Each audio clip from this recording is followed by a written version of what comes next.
ना तो प्लीज सिर्फ एक बार मुझे मैसेज करके बता दो कि तुम ठीक हो। मेरी जान सूली पर लटकी हुई है।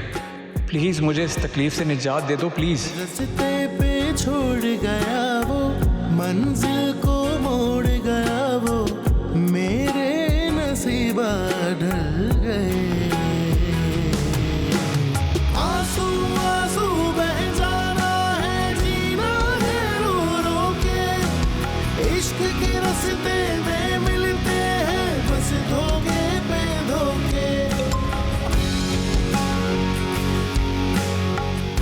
बार बार मुझे मैसेज करके परेशान मत करो इमरान, मैं ठीक हूँ। हमारे दरमियान जो भी था वो सब खत्म हो गया है। अगर तुम्हें मेरी जिंदगी और इज्जत की जरा सी भी परवाह है तो आइंदा मुझे मैसेज या फोन मत करना। भूल जाओ, जो कुछ भी था भूल जाओ।